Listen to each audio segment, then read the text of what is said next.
రాష్ట్రాల్లో ఉష్ణోగ్రతలు మరింత పెరిగే అవకాశం ఉందని హెచ్చరించారు విశాఖ వాతావరణ శాఖ అధికారి జగన్నాథ్ కుమార్. అయితే ప్రస్తుతం క్యూమ్లో సింబల్ మేఘాల ప్రభావం వల్ల ఆంధ్రప్రదేశ్లోని శ్రీకాకుళం, ఇచ్చాపురం, ఏలూరు, కృష్ణా జిల్లా పరిసర ప్రాంతాల్లో ఉరుములు మెరుపులతో కూడిన వర్షాలు పడే అవకాశం ఉందన్నారు. తెలంగాణలోని ఆదిలాబాద్ జిల్లాలో ఉరుములు మెరుపులతో వర్షాలు పడతాయన్నారు. ఉరుములు మెరుపులతో పాటు ఈదురుగాళ్ల ప్రభావం కూడా ఉంటుందంటున్న వాతావరణ శాఖ అధికారి జగన్నాథ్ కుమార్ తో మా ఉమ్మడి విశాఖ ప్రతినిధి కీర్తి కన్నబాబు ఫేస్ టు ఫేస్. ప్రస్తుతం తెలుగు రాష్ట్రాల్లో అక్కడక్కడ వర్షాలు పడుతున్నటువంటి పరిస్థితి ఉంది. అయితే ఆంధ్రప్రదేశ్ లో చూసుకుంటే గనక విభిన్న వాతావరణ పరిస్థితులు అయితే కనబడుతున్నటువంటి పరిస్థితి ఉంది. పగలంతా కూడా ఉష్ణోగ్రతలతో మండుపడుతున్నటువంటి వేళ సాయంత్రం వేళలో అక్కడక్కడ చిరుజల్లులు కురుస్తున్నటువంటి పరిస్థితి ఉంది. విశాఖ ఏజెన్సీల్లో కూడా అక్కడక్కడ భారీ వర్షాలు కురుస్తున్నటువంటి తరుణం అయితే మనం చూస్తున్నాం. అయితే ఇదే విషయంపై మనతో పాటు మాట్లాడడానికి వాతావరణ శాఖ అధికారులు అయితే మనతో ఉన్నారు. వాళ్ళ విషయాల్లోనే కొన్ని విషయాలు అడిగి తెలుసుకునే ప్రయత్నం చేద్దాం. సార్ చెప్పండి, ప్రధానంగా ప్రస్తుతం వేసవిలో మండు టెండల్లో ఎలాంటి అంటే విభిన్న వాతావరణం అయితే కనబడుతున్నటువంటి పరిస్థితి అయితే ఉంది. సో ఎందుకు ఈ వాతావరణ పరిస్థితులు ఇలా మారుతున్నాయి? ఏ ప్రాంతాల్లో ఎట్లా వాతావరణం ఉండబోతుంది సార్? ఇది అసాధారణం అయితే కాదు. వేసవిలో అనుకూల పరిస్థితుల్లో వేడితో పాటు సైక్లోనిక్ సర్క్యులేషన్స్ ఉన్నా, విండ్ డిస్కంటిన్యూటీ ఉన్నా, మూడవది ట్రఫ్ లైన్, ఇవన్నీ ఇటువంటి ఉరుములతో కూడిన మెరుపులతో కూడిన జల్లుల్ని కలిగించే అవకాశం ఉంటుంది. కొన్ని చోట్ల ఇంకా అనుకూలమైన పరిస్థితి ఉంటే హెయిల్ స్టార్మ్స్ కూడా వచ్చే అవకాశం ఉంటుంది.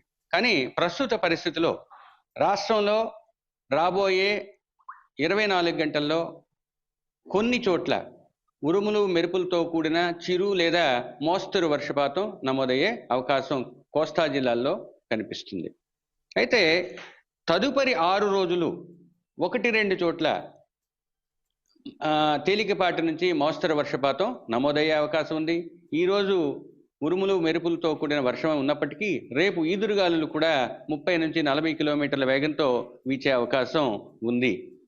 అయితే గడిచిన 24 గంటల్లో రాష్ట్రంలో మచిలీపట్నంలో 38 డిగ్రీల ఉష్ణోగ్రత నమోదైంది. మిగతా చోట్ల 34 నుంచి 38 వరకు ఉష్ణోగ్రతలు నమోదయ్యాయి. ఈ రోజు నుంచి రాబోయే 4 రోజుల వరకు గరిష్ట ఉష్ణోగ్రతలు సాధారణ స్థాయి నుంచి క్రమేపీ పెరిగి 2 నుంచి 4 డిగ్రీలు అధికంగా నమోదయ్యే అవకాశం ఉంది.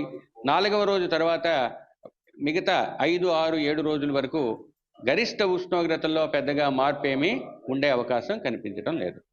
అయితే ఈ విధంగా చెప్పినట్లు ఉపరితల ఉష్ణోగ్రతలు పెరగడం, అనుకూల వాతావరణాలు ఉండటం వలన కన్వెక్టివ్ రెయిన్ఫాల్ లేదా ఉరుములు మెరుపులతో కూడిన జల్లులు రాష్ట్రంలో ముఖ్యంగా ఉత్తర కోస్తా, దక్షిణ కోస్తాలో కొన్ని జిల్లాల్లో ఆల్రెడీ మొదలయ్యాయి.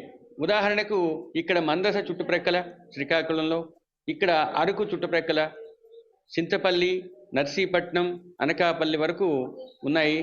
తర్వాత కృష్ణదేవిపేట, కొయ్యూరు ఏరియా, ఇక్కడ చూసినట్టయితే జంగారెడ్డిగూడెం చుట్టుప్రక్కల, రాజమహేంద్రవరం దగ్గరలో, విజయవాడ ఎన్టీఆర్ జిల్లాలో మీకు ముఖ్యంగా నందిగామ చుట్టుప్రక్కల కూడా వర్షాలు ఉన్నాయి. మచిలీపట్నం దగ్గరలో కూడా ఉరుములతో కూడిన జల్లులు మొదలైనట్టు ఇక్కడ లైట్నింగ్ సెన్సార్ ద్వారా మనకి తెలుస్తుంది.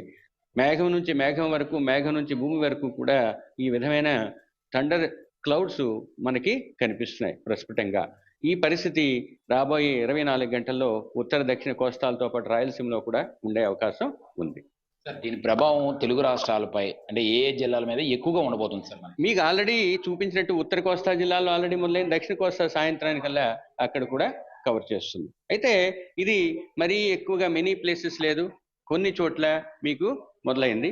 అదే విధంగా పరిస్థితి కొనసాగే అవకాశం ఉంది. ఎన్ని రోజుల పాటు అంటే ఏ తేదీల్లో? ఒక్క రోజే కొన్ని చోట్ల, రేపటి నుంచి 1-2 చోట్ల నమోదయ్యే అవకాశం ఉంది. రేపటి నుంచి వాటి యొక్క ఇంటెన్సిటీ లేదా ఏరియల్ ఎక్స్టెంట్ కూడా తగ్గుతుంది. ఇప్పుడు ప్రజెంట్ ఉన్నటువంటి సిచ్యువేషన్ లో అకాల వర్షాల వల్ల రైతులు తీసుకోవాల్సినటువంటి జాగ్రత్తలు కానీ లేదా రైతులు కలిగే నష్టం ఏమైనా ఉందంటారా? నాకు తెలిసినంత వరకు రైతులకి వీటి మీద మనకన్నా ఎక్కువ అవగాహన ఉంది. ఎందుకంటే ఉరుములు మెరుపులు ఈ సీజన్లో ఉండటం అనేది సాధారణం. దానికి తగు జాగ్రత్తలు వాళ్ళు తీసుకుంటారని నేను ఆశిస్తున్నాను.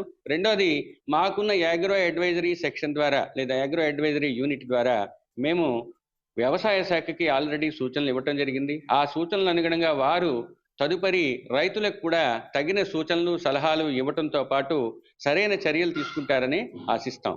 అందువల్ల ఉద్యానవన పంటలు కానీ మామిడి, జీడి మామిడి, పసుపు వంటి పంటలన్నింటికీ కావాల్సిన జాగ్రత్తలు మాకున్న ప్రత్యేక విభాగం ద్వారా వారికి తెలియజేయడం జరిగింది కాబట్టి రైతులు తగు జాగ్రత్తలు తీసుకుంటారు. ఇంకా మీడియా ద్వారా గడిచిన వారం రోజుల నుంచి ఇటువంటి పరిస్థితి ఉంది అని చెప్పాము కాబట్టి ఆల్రెడీ తగు జాగ్రత్తలు తీసుకుంటారని ఆశిద్దాం. మొత్తానికి ఏదైతే తెలుగు రాష్ట్రాల్లో విభిన్న వాతావరణ పరిస్థితులు నేపథ్యంలో ఇప్పటికే తెలుగు రాష్ట్రాల్లో ముఖ్యంగా ఆంధ్రప్రదేశ్కు సంబంధించినటువంటి ప్రాంతాల్లో చాలా చోట్లయితే వర్షాలు నమోదవుతున్నటువంటి పరిస్థితి అయితే ఉంది. అయితే దీనికి తోడు ఉమ్మడి విశాఖకు సంబంధించి ఇక్కడ మనం చూడొచ్చు చాలా క్లియర్గా శ్రీకాకుళం అంటే ఈ రెడ్ మార్క్ లో ఏదైతే ఉందో ఇవన్నీ కూడా వర్షాలు పడే ప్రాంతాలు, అలాగే ఆ ప్రాంతంలో సుమారుగా కూడా ఉరుములు మెరుపులతో కూడినటువంటి ప్రాంతాలుగా ఇవి ఈ డిజిటల్ మన స్క్రీన్ మీద అయితే మనం చూస్తున్నాం.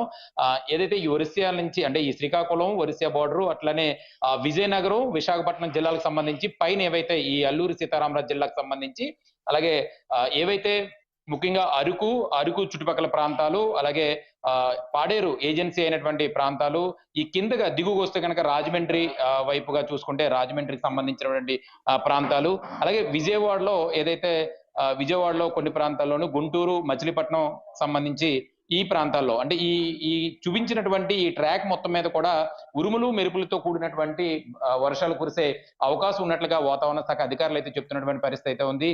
దీనికి తోడు ఈ ఒక్క రోజు అంటే ఈ రోజు రేపు కూడా కొంత స్వల్ప మేరకు వర్షాలు పడే అవకాశం ఉంటుంది కాబట్టి తర్వాత యథావిధిగా ఉష్ణోగ్రతలు నమోదవుతాయి. అయితే అధిక స్థాయిలో ఉండే అవకాశం లేదు. రైతులు కూడా తీసుకోవాల్సినటువంటి జాగ్రత్తలు తప్పనిసరిగా తీసుకోవాలని అయితే ఇప్పటికే వాతావరణ శాఖ అధికారులు అయితే చెప్తున్న పరిస్థితి. కెమెరామ్యాన్ మోహన్తో కన్నబాబు, విశాఖపట్నం వాతావరణ శాఖ. ప్రస్తుతం తెలుగు